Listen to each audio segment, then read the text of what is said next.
So if you want to run marketing, you should try and play in every department. You need to understand marketing ops. Try product marketing. And by that, I mean, understand the products you're marketing. There's a lot of marketers, unfortunately, out there that start losing track of what their company's products actually do. Or even if you're already in marketing, go down to the BDRs, the SDRs and say, can I call 5 accounts today?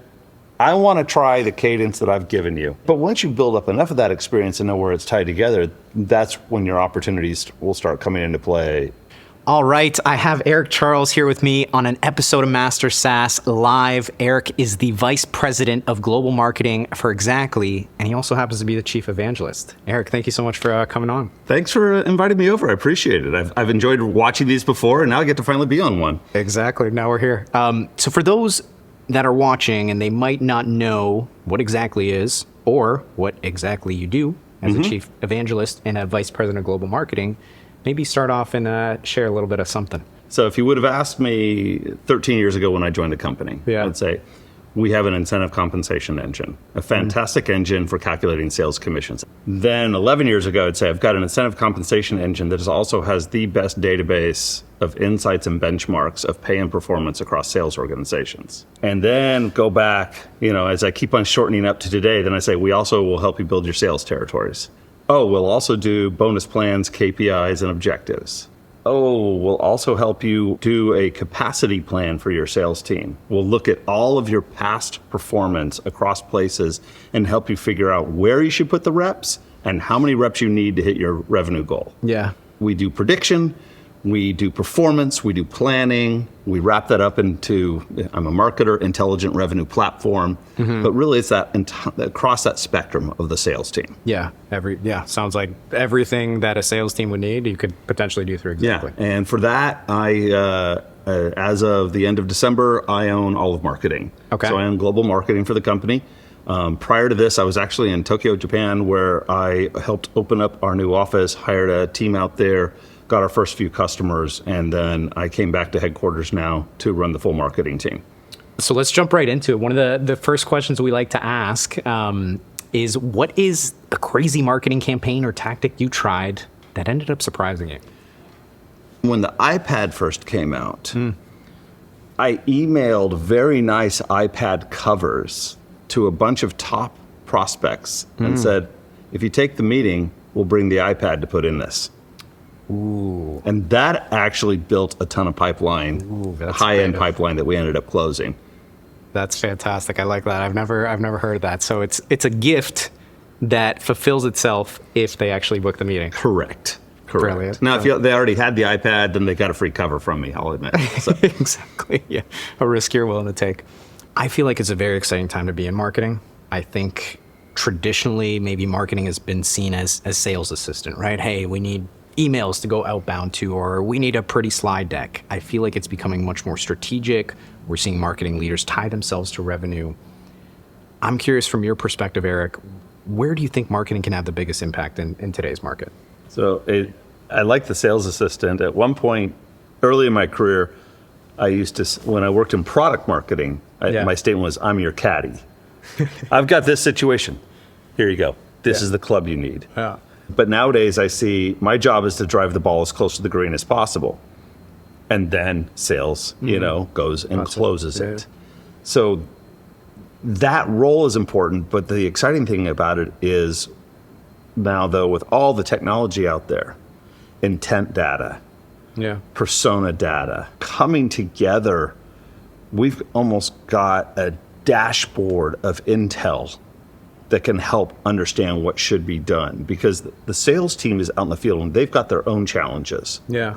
And the more we can, inform them and arm them with information to help guide them and focus their efforts on where they have the best opportunities to close.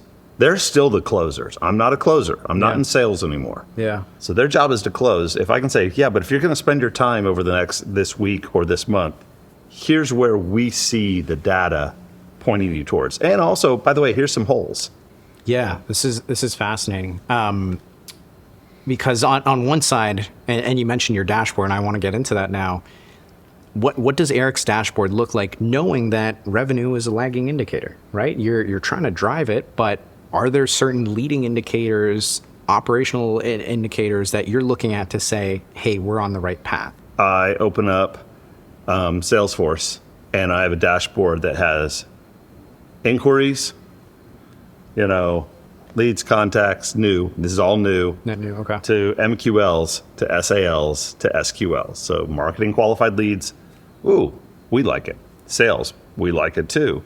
Then sales qualified for us, stage 2, meeting scheduled, legit, and they've put a dollar figure on there. So SQLs, I've got both number and dollar figure. Okay.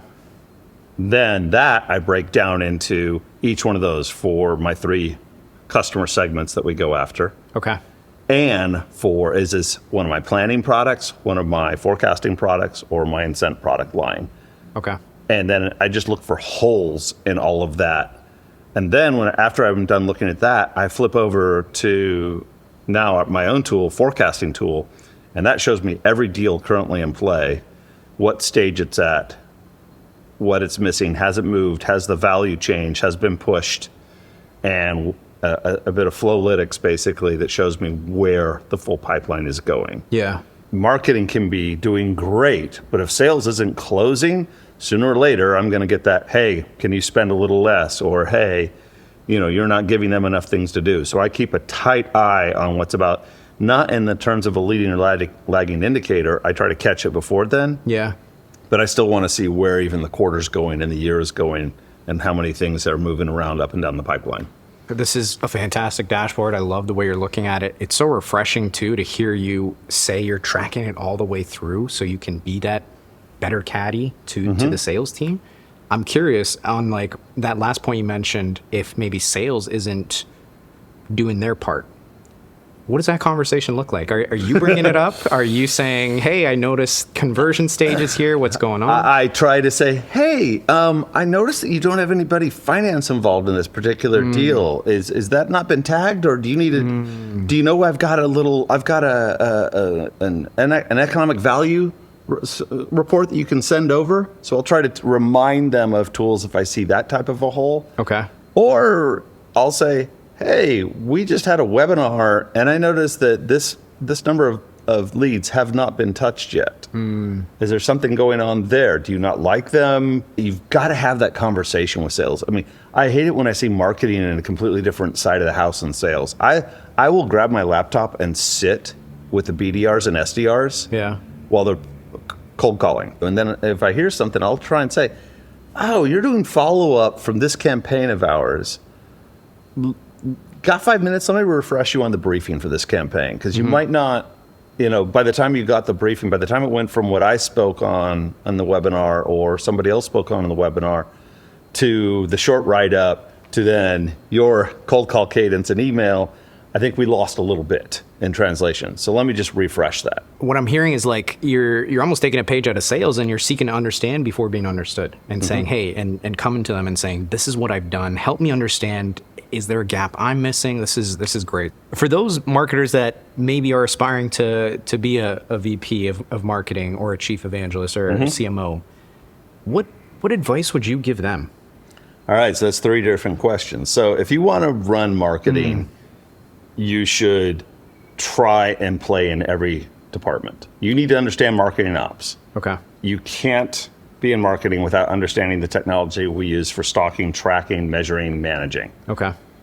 You should try product marketing. And by that, I mean, understand the products you're marketing. Because I see that. I talk to some marketers. I'm like, no, we run campaigns about this. Yeah, but what does your product do? And then they'll just repeat to me like the tagline. I'm like, not your tagline. You tell me in your own words, tell me what your product does and why anybody should care. And there's a lot of marketers, unfortunately, out there that start losing track of what their company's products actually do. Yep.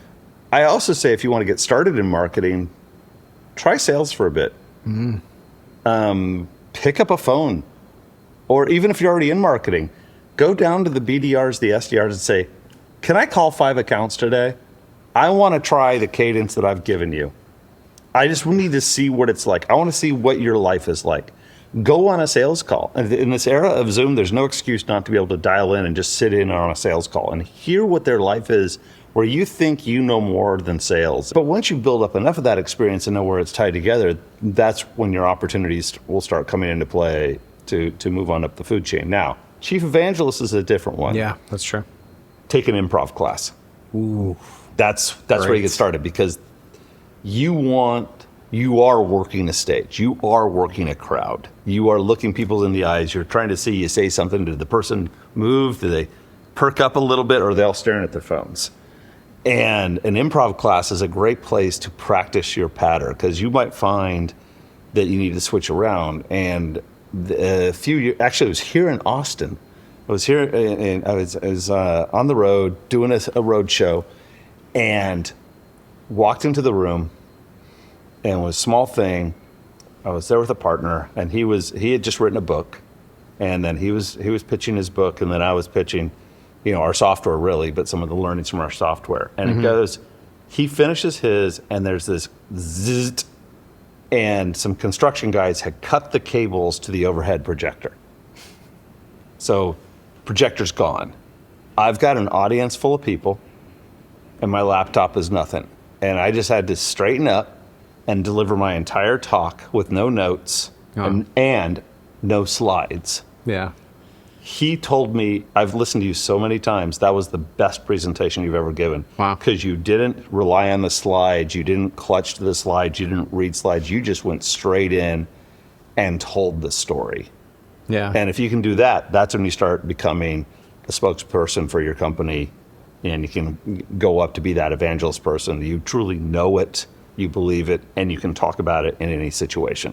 What great tip. So to recap, as if you want to lead marketing, work in every department, test yourself in sales, test your messaging that you're giving to them so you can actually have empathy.